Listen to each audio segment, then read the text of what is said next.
मूर्ख पत्नी। रामू के दो बच्चे थे, एक लड़की और एक लड़का, और साथ में उसकी माँ थी जो कि विधवा थी। उनका पति जब रामू छोटा था तभी इस दुनिया से जा चुके थे। रामू अपनी माँ से बहुत प्यार करता था, पर उसकी पत्नी थोड़ी मूर्ख थी। रामू काम के सिलसिले से कहीं दूर देश जा रहा था, तभी वह अपनी पत्नी से कहता है, मेरी माँ का ख्याल रखना, उन्हें अपने बच्चों की तरह देखभाल करना, और हाँ, याद रखना, माँ से कोई काम मत करवाना। पत्नी ने कहा, ठीक है, मैं आपकी बात समझ गई, मैं वैसा ही करूँगी जैसा आपने कहा है, आप आराम से जाइए। रामू चला गया। पत्नी ने दूसरे दिन अपने सास से कहा, माँ जी, आपके बेटे मुझसे कह के गए हैं कि माँ को अपने बच्चों की तरह रखना और उनसे कोई काम मत करवाना। अब आज से आप कोई काम मत कीजिएगा, बच्चों के साथ खेलिए और खाइए और मौज कीजिए। माँ जी गहरे सोच में पड़ गई, फिर बोली, बहू ठीक है, अब मैं ऐसा ही करूँगी। कुछ दिनों के बाद बहू ने अपनी बेटी के कान छिदवाए। उस समय बहू को अपने पति की बात याद आ गई कि माँ को बच्चों की तरह ही संभालना है। इसलिए बहू ने माँ जी के कान छिदवाने की बात सोची। उसने माँ जी से कहा, माँ जी चलिए आपके कान छिदवाने हैं। सुनकर माँ जी घबरा उठी। उन्होंने बहू से कहा, बहू मुझे अपने कान नहीं छिदवाने हैं, क्या अब अपने इस बुढ़ापे में मैं कान छिदवाऊंगी? बहू बोली, जी नहीं माँ जी, आपको तो यह करना ही होगा।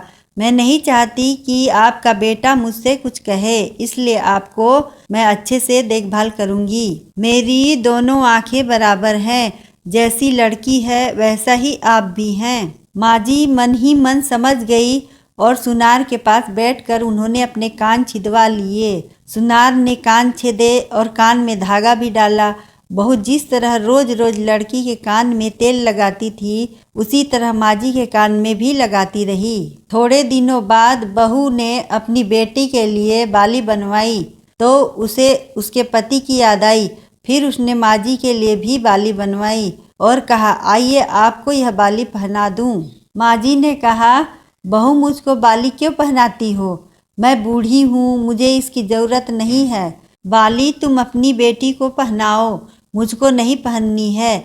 लेकिन बहू नहीं मानी, जबरदस्ती करके माँ जी को पहना ही दी। इसके बाद माँ जी छोटे बच्चों के साथ अपना मनोरंजन करती, घूमती खेलती और कई तरह के मौज मस्ती करती। बहू ने एक बढ़िया दिन देखकर अपने बेटे को नाई से चोटी रखवा ली। फिर बहू को माँ जी की याद आई।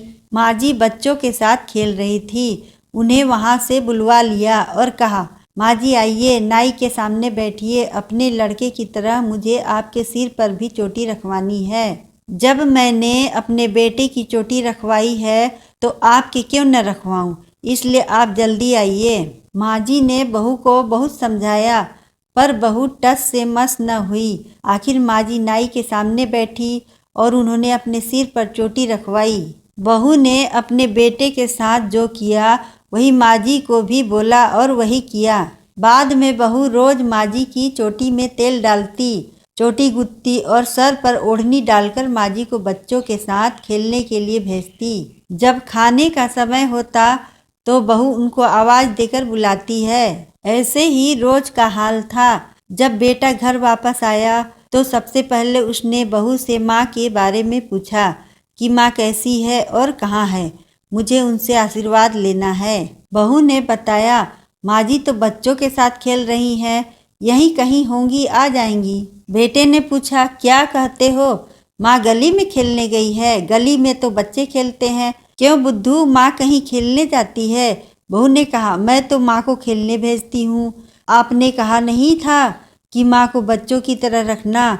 मैंने तो लड़की की तरह ही माँ के भी कान छिदवाए हैं और कानों में बालियां भी पहनाई है। जब लड़के की चोटी रखवाई तो मैंने माँ की भी चोटी रखवा ली थी। जब मैं सबको खेलने भेजती हूँ तो माँ को क्यों न भेजूं? मुझको सबके साथ एक सा व्यवहार करना चाहिए। पति समझ गया कि इसकी पत्नी मूर्ख है, इसके अकल का दिवाला निकल गया है। बाद में पति के कहने पर बहू ने माँ को पुकारा। माँ जी गली में से खेलती खेलती आई और अपने बेटे को देखकर उनकी आंखों में आंसू छलछला आए। माँ की हालत देखकर बेटा भी दुखी हो उठा। बहू की मूर्खता के लिए बेटे ने माँ से माफ़ी मांगी और बहू को बड़ी उल्टी सीधी सुनाई। आशा करती हूँ आपको यह कहानी अच्छी लगी हो तो वीडियो को लाइक करें और चैनल को सब्सक्राइब करें। धन्यवाद।